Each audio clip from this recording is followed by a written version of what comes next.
First one వచ్చి internship అంటే ఏంటంటే a student who works under a company to get hands on experience. అంటే example చెప్తే మీకు క్లియర్గా అర్థమైంది. సపోజ్ గీత అనే అమ్మాయిని తీసుకోండి. మేబీ దాని first year, second year, third year, fourth year of BTech అయినా ఉండొచ్చు, పోస్ట్ గ్రాడ్యుయేట్ అయినా ఉండొచ్చు, ప్రాబ్లం లేదు. కానీ మేబీ తను సెకండ్ ఇయర్ ఆఫ్ బీటెక్ అనుకోండి. ఇప్పుడు తనుకి స్కిల్స్ బాగొచ్చు, కమ్యూనికేషన్ స్కిల్స్ బాగొచ్చు, బాగానే కోడింగ్ చేస్తుంది, అంతా బాగుంది. సపోజు ఏబీ అనే కంపెనీ అమ్మాయిని హైర్ చేసుకుంటుంది. ఓహో నీకు ఇది వచ్చు కదా, నువ్వు మాకు ఇది చేసి పెట్టు, నీకు ఇంత డబ్బులు ఇస్తామని అంటే డీలింగ్కి వస్తారు వాళ్ళిద్దరు.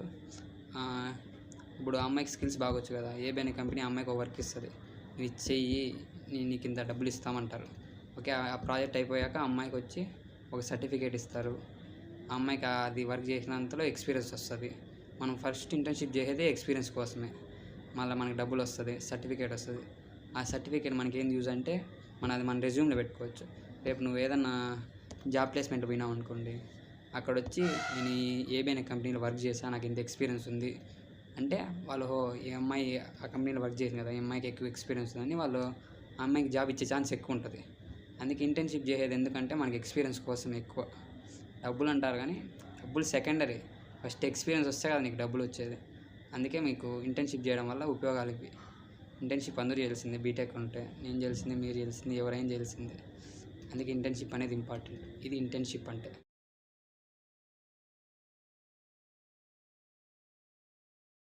సెకండ్ వన్ వచ్చి స్కాలర్షిప్ అంటే ఏంటంటే getting financial aid to A student. అంటే మీకు ఎగ్జాంపుల్ చెప్తే అర్థమైంది. అంటే ఆ బాబుకో లేదంటే పాపకో వీళ్ళు ఫైనాన్షియల్ హెల్ప్ చేస్తారు ఫర్దర్ స్టడీస్ కోసం. దీన్ని స్కాలర్షిప్ అంటారు. ఎవరు హెల్ప్ చేస్తారంటే మేబీ గవర్నమెంట్ అయినా చేస్తుంది, లేకుంటే కాలేజ్ వాళ్ళు అయినా చేస్తారు, లేకుంటే చారిటీలైనా, లేకుంటే ఏదో ఇండస్ట్రీలు.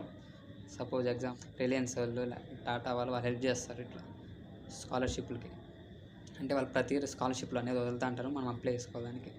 స్కాలర్షిప్లో 2 రకాలు ఉంటాయి. ఫస్ట్ వన్ వచ్చి మెరిట్ బేస్డ్, సెకండ్ వన్ వచ్చి నీడ్ బేస్డ్.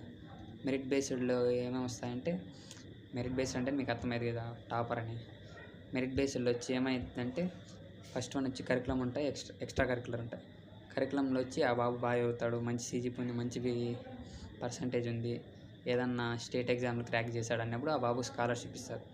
మళ్ళీ మెరిట్ బేస్లోనే ఎక్స్ట్రా కరికులర్ యాక్టివిటీస్ అంటే మేబీ అమ్మాయి భరతనాట్యం బాగా చేసిందని అమ్మాయికి సర్టిఫికేట్లు ఇస్తూ ఉంటారు అప్పుడప్పుడు, అదైనా లేకుంటే ఏదైనా గేమ్స్లో మనకి సర్టిఫికేట్ ఇస్తూ ఉంటారు. అది దీనివల్ల వాళ్ళకి ఎక్కువ ఉపయోగాలు ఉంటాయి. ఎప్పుడైనా మనకి ఇట్లా గేమ్స్ వల్ల ఎక్స్ట్రా కరికులర్ యాక్టివిటీస్లో మనకి సర్టిఫికేట్లు వస్తే దానికి వాల్యూ ఎక్కువ ఉంటుంది. మీకు స్కాలర్షిప్ మీరు అప్లై చేసుకునేటప్పుడు కూడా దాంట్లో రివార్డ్స్ అనేవి ఒకటి ఉంటుంది. దాంట్లో మీకు ఏమన్నా ఇట్లా అచీవ్మెంట్స్ ఏమన్నా ఉంటే మనం దాంట్లో పెట్టాలి ఇవన్నీ. ఇది మెరిట్ బేస్డ్ కింద సబ్ డివిజన్స్ 2. మెరిట్ బేస్డ్ అంటే ఏంటంటే ఇది. సెకండ్ వన్ వచ్చి నీడ్ బేస్డ్ అంటే అది వచ్చి మన క్యాస్ట్ని బట్టి, మన రిలీజియన్ని బట్టి, మనం ఉండే ప్రాంతాన్ని బట్టి, మనకి పేరెంట్స్కి ఎంత ఇన్కమ్ వస్తూ ఉంటుంది, మనకి ల్యాండ్స్ ఎన్ని ఉన్నాయని దాన్ని బట్టి మన స్కాలర్షిప్ అనేది ఇస్తారు. మనకి స్కాలర్షిప్కి అంటే నార్మల్గా అప్లై చేసుకోవాలంటే మనకి 15 lakhs కంటే తక్కువ ఉండాలి పర్ ఇయర్. మన స్కాలర్షిప్ అప్లై చేసుకునేటప్పుడు కూడా మనల్ని అడుగుద్ది, ఇన్కమ్ సర్టిఫికేట్ అడుగుద్ది. ఇది నీడ్ బేస్డ్ అంటే. థర్డ్ వన్ అంటారా, థర్డ్ వన్ ఉంది. థర్డ్ వన్ అంటే ఏం లేదు, 2 కలపడమే. First one merit based, need based 2 కలిపితే థర్డ్ వన్ అంటారు. థర్డ్ వన్ ఇది.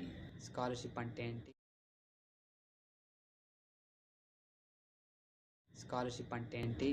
ఇంటర్న్షిప్ అంటే ఏంటి, డిఫరెన్స్ అంటే ఏంటి, రెండింటి మధ్య డిఫరెన్స్ మర్చిపోమాకండి. ఫుల్ వీడియో చూసారు కదా, లైక్ చేసి సబ్స్క్రైబ్ చేసుకోండి.